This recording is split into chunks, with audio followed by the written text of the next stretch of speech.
unfortunately got into the drama community. The drama community got into me. We all know Gabbie Hanna has been less active on social media ever since she got canceled. But y'all are gonna be surprised when I tell you that she recently made a hit appearance on the show The Red Table Talk by the Estefans. Just to clarify for you guys, this isn't the original Red Table Talk show by the Smiths. Instead, it seems to be a spin-off version by the Estefans, who go by Gloria, Lily, and Emily. In the past, Gabbie has explained how she feels like everything she does is twisted in the eyes of social media, and that being quote-unquote canceled has severely taken over her life as well as her entire career. There were 3 main points discussed in this show regarding Gabbie Hanna and cancel culture. Let's dive in. Gabbie first starts off coming to the show by expressing how thankful she is to be given a platform by the hosts Emily, Lily, and Gloria Estefan to be able to talk about such a serious topic like cancel culture, along with having the opportunity to explain her side of the story and what she perceives from all of this, and her angle being the one quote-unquote canceled. Gabbie Hanna gives an analogy and compares cancel culture to the show The Mean Girls, and says how it's no different than being involved in a shit show in high school, where someone starts a rumor, it gets spread around to everyone on campus, etc., etc. It's the equivalent of if somebody starts a rumor in high school and it's kind of gossip among the mean girls, and then somebody takes the overhead and announces it to the entire high school, and then the principal sends a newsletter to the entire community. She says that she isn't even the one who starts feuds with others on social media, and that she personally thinks everyone out on the internet are the ones trying to come and get after her, when I personally disagree with that portion, because there's multiple YouTubers that have had feuds with Gabbie Hanna prior to her getting canceled, but just so happened that they decided to speak out during the time everyone else was coming forward about Gabbie Hanna and their horrible experiences with her as a human. My content doesn't revolve around other people. Like, look at my top videos, like, I'm making content about myself. I would never want to make my name on, I was gonna say no offense, but yes, offense. I would never make my name on someone else's. I think that if it's something involving somebody's sexuality or anything involving anybody's personal life, I personally don't think that the media has to say anything about anyone. And that's where I think that we need a drastic shift in culture. We do love talking about celebrities as if they're characters. Humanity is completely out of the window. And I say this as somebody who obviously had a really great life online, but it's just, we have to start looking at humans as humans. Regardless, Gabbie thinks people raising awareness to the controversial things she's done basically means there's no more hope in humanity. Because apparently in her eyes, it means you're just being canceled, which, if you ask me, could make sense in her eyes, because to her it probably seems like a mob of people are trying to come for her. But I can also see it in society's perspective, due to the fact that when problems are just that serious, mobs will unavoidably come after you, especially if you have a platform with over millions of followers. I went to the internet because I had a really hard time socializing in real life. I had a hard time making friends, and then all of a sudden I'm on the internet and I have all of these followers who think I'm cool, and now I'm the popular girl. So Did you maybe have this addiction that Perez talked about? Or? Absolutely.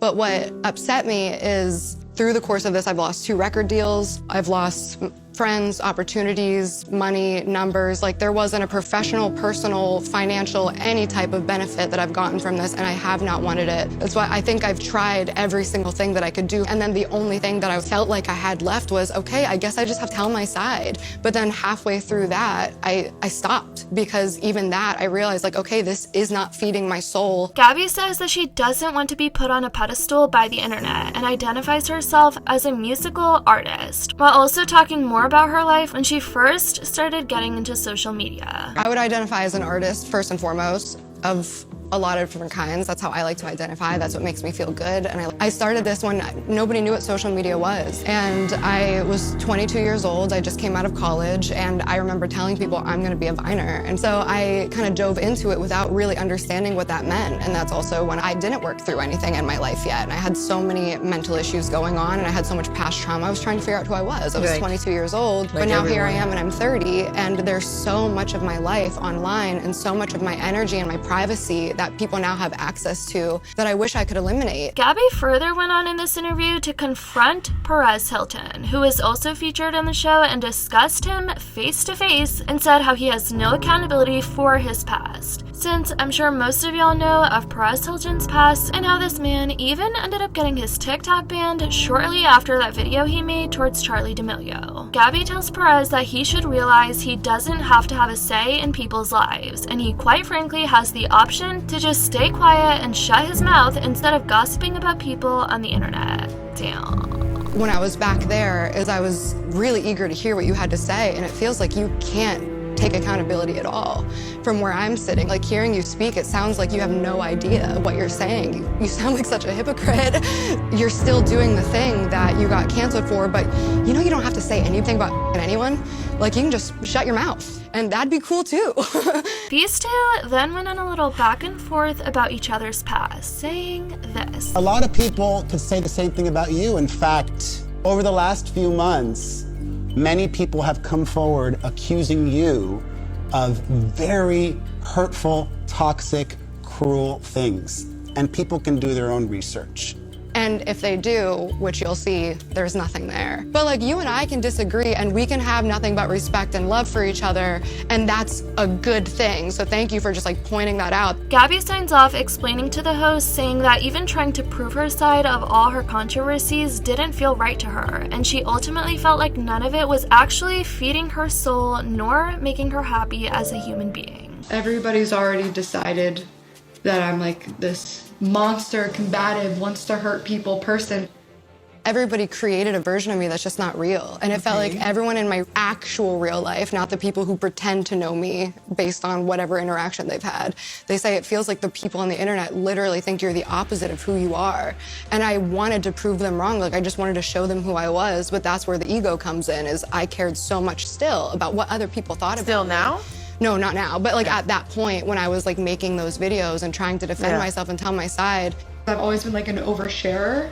So like if I'm sad, I like talk about it, like I post about it. When I show them that I'm hurt, it hurts more when people pick it apart and like tell me that I'm like faking or that I shouldn't be feeling this way or whatever, or that I deserve it. Anyways, y'all, here was what many people had to say on Facebook, which was where the episode was initially published. Gabbie Hanna has been so wrongly mischaracterized. Everything she's done has been completely over-dramatized. She did make some mistakes, but nothing to warrant as much hate as she's received over the years. And so much of it was started by pettiness over a personal matter that should have stayed personal. Gabbie wasn't the one who made that issue a public conversation, and she avoided speaking publicly about it until she had no choice but to address it. And then she was blamed for that too. She was put in a position where she was damned if she did and damned if she didn't. As for Perez bringing up anyone can do the research, so can he, but anyone who does the research has a lot of digging to do, because Gabbie has been so twisted out of context, and to fully understand, you have to also consider the real context of everything she's been accused of. Gabbie has never come from a place of trying to hurt anyone. She may have been impetuous and not thought some of her actions all the way through, but I don't believe she ever meant to be hurtful. Great episode. It's not about always having conversations with people that have the same point of view as you. Sometimes it's about having uncomfortable conversations with people that don't see the world as you do.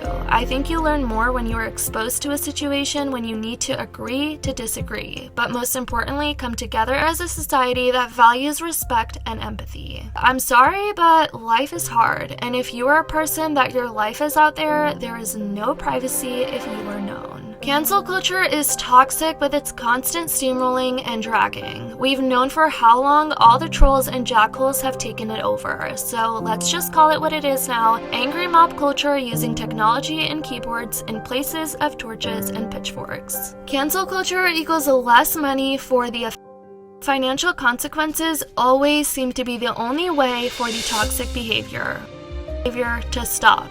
Example, Chrissy Teigen. Once they lose followers and big deals and sponsorships, show appearances, then poof, they suddenly see the light and have evolved. Sometimes cancel culture is very necessary to send a message to the As far as past toxic/years older comments, it takes a lot of work to earn people's trust and respect back, and a lot of self-reflection and accountability work to admit faults to do better, to genuinely learn and take ownership from your past mistakes that hurt others. This was a great episode to honestly discuss cancel culture. Cancel culture, in a way, is very good. People now know what is at risk if they engage in certain behavior instead of hurting people and later issue some public so-called apology. Respect and acknowledge that if you have a platform, you are powerful. You can cause damages that your simple apology can't and won't be able to fix. That is why we should treat everyone with respect and dignity that all of us are entitled to, but also create space for forgiveness and learning, because no one is perfect. Anyways, y'all, I definitely want to know what you guys think about Gabbie Hanna's opinions on cancel culture. Also, what are your thoughts about it?